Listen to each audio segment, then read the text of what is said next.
చిత్తూరు జిల్లాలో ఘనంగా హనుమాన్ జయంతి ఉత్సవాలు నిర్వహిస్తున్నారు. దీనిలో భాగంగా బెంగళూరు టు కుప్పం నేషనల్ హైవేలో ఉన్న మోరుం గ్రామ పంచాయతీలో వెలసిన అభయ ఆంజనేయ స్వామి దేవాలయంలో ప్రత్యేక పూజలు నిర్వహిస్తున్నారు. ఈ సందర్భంగా గుడి ధర్మకర్త ప్రధాన అర్చకులు హనుమాన్ జయంతి వేడుకల గురించి మాట్లాడారు. స్వామివారి జన్మదినం రోజు ప్రత్యేక పూజలు, హోమాలు, అర్చనలు, అనేక కార్యక్రమాలు నిర్వహిస్తామని, వచ్చే భక్తులకు అన్ని రకాల సౌకర్యాలు కల్పిస్తున్నట్లు, అన్నదాన కార్యక్రమాలు నిర్వహిస్తున్నట్లు తెలిపారు.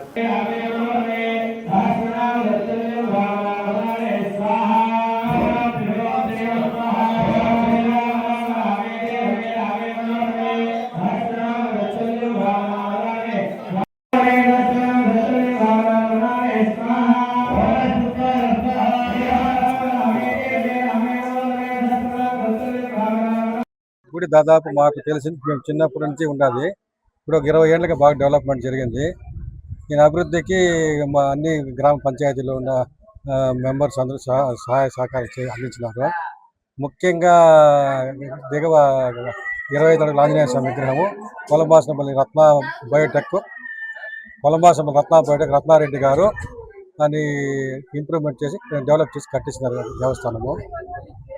ఇంకా అన్నీ జరుగుతున్నాయి సహజంగా. జై హనుమాన్. ఈరోజు హనుమాన్ సందర్భంగా ప్రత్యేక పూజలు, అలంకారాలు, అన్నదానాలు జరిపిస్తున్నాము. ఇంకా మనకి వచ్చిన ఒక ప్రభుత్వం నుండి మనకి రోడ్డు సౌకర్యం కల్పించాలా. వచ్చిన భక్తాదులకి ఇక్కడ వర్షము వచ్చినప్పుడు ఏదన్నా షెడ్లు కల్పించేగా మాత్రం చేయించాలా. మన బోర్ అంతా వేయించినారు మన గవర్నమెంట్ తరఫున గుడికి అనేసి.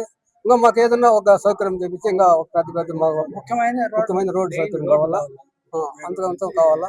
వచ్చిన భక్తాదులకి మేము ఇక్కడ ఉండి దగ్గరుండి మేము మా సౌకర్యం మేము కల్పిస్తూ ఉన్నాము. కొంచెం చేయండి. ప్రత్యేక అలంకారాలు, ప్రత్యేక అన్నదానాలు, ప్రత్యేక పానకము, దానికి వేరే పూజలకు కావాల్సినవి.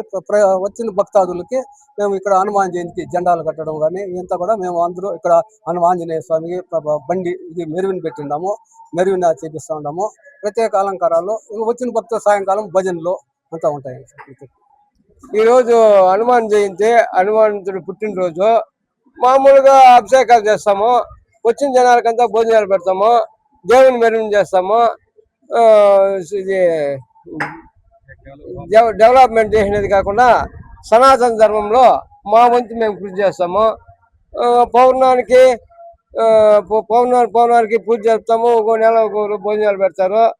వచ్చిన జనాలకంతా భోజనాలు పెట్టేది, తీర్థ ప్రసాదాలు ఇచ్చేది, దేవుని అలంకారం చేసేది, గుడి శుద్ధంగా పెట్టుకునేది, ఇది మా వంతు మేము సహకారం చేసుకుంటా ఉన్నాము. ఎప్పుడో పొలవలు కట్టినదంట ముస్లింలు అప్పుడెప్పుడు యుద్ధాలు జరిగినప్పుడు కొట్టేసిపోయినాయి కంప్లీట్గా. అదేదో ఎండ పడతా ఉంటే కొంచెం నీడేసుకొని మేము ఇప్పుడు ఒక 25 మంది కమిటీ చేరి ఏదో మనకు తగినంత చేసుకొని ఎవరన్నా దాతలు ఇస్తే వాళ్ళ దగ్గర వసూలు చేసుకొని ఈ సిమెంట్ రోడ్లు, ఈ రూములు, అన్నదాన సత్రము ఇవంతా డెవలప్మెంట్ చేసుకుంటా ఉంటే వారము ఐబోర్లు పెట్టుకొని పూజ చేసుకుంటాము. ఏదన్నా గవర్నమెంట్ ఐబోర్లకి ఈ గుడికి ఏమన్నా నెలకు 5,000 10,000 ఇస్తే సహాయము పూజలు పునస్కారాలు నెలకొండా నిరంతరంగా జరుగుతాయి. అది కాకుండా రోడ్ల నుంచి ఒక 2 కిలోమీటర్లు అడవిలో రావాలా. అందరికి భయం రాత్రులు వచ్చేదానికి. పాములు, బూసులు, జంతువులు ఈ అడవిలో ఉన్నాయి. వాటికంతా రోడ్ సౌకర్యం చేస్తే జనాలు బాగా వస్తారు, బాగా డెవలప్మెంట్ అవుతుంది. శ్రీరామ్. వాయుపుత్రనిగే జై, హనుమనిగే జై, మారుతిగే జై, విశ్వరూప ఆంజనేయునిగే జై, వరపుత్రనిగే జై. సకలం సమర్పయామి. పరమాత్ముడు ఇక్కడ నెలిసి ఉండాడు. వాళ్ళు అడవిలో గుట్టుపైన ఉండారు. వాళ్ళు 40 అడుగులు ఎత్తు ఉండారు. వాళ్ళు ఆశీర్వాదం చేసేకి ఈ పొద్దు వచ్చినారు. వాళ్ళు పుట్టిన దినము, దానికి భక్తాదులంతా వచ్చి వరము కోరుకుంటే, ఏమి వరము కోరుకుంటే ఆ వరము మీకు లభిస్తుంది. ఇది ఈడ ఓపెన్ అయ్యి 12 సంవత్సరాలు అయింది. 12 సంవత్సరాలు అయింది. ప్రతి పౌర్ణమికి పూజ ఉంటుంది, అమావాస్యకి పూజ ఉంటుంది, శని. కానీ మీరు ఎప్పుడు వచ్చినా దేవుడు మీకు ఆశీర్వాదం చేస్తారు. డైలీ పూజ ఉంటుంది. పైన రాములు ఉండారు, రామ లక్ష్మణ సీత ఉండారు పైన. ఆ కింద పక్కలో ఆంజనేయ స్వామి ఉన్నాడు. 40 అడుగుల ఎత్తు వాళ్ళు ఆశీర్వాదం ఇస్తారు. మీరు వచ్చినాక ఆ సుట్టేసుకొని వచ్చి ఎన్ని సుట్లు వేస్తారో అన్ని సుట్టులు వేసిన కర్మం అంతా తెగుతుంది. మీరు భక్తింత వచ్చి వాళ్ళ ఆశీర్వాదం పొందాలా అని మేము కోరుచున్నాము. జయంతిని హనుమను పుట్టిన దినము, వాయుపుత్రుడు పుట్టిన దినము, రాముడు శిష్యుడు పుట్టిన దినము. ఈ ప్రపంచానికి మంచిది కావాలా అని ఈ పొద్దు ప్రజలందరూ వాళ్ళని అభిషేకం చేపిస్తున్నారు. జనాలంతా చేరి అభిషేకం చేపిస్తున్నారు. ఫస్ట్ పుణ్యాహం అయింది, నిన్న పుణ్యాహం అయింది, ಮತ್ತೆ హోమం అయింది, కళ్యాణోత్సవం అయింది.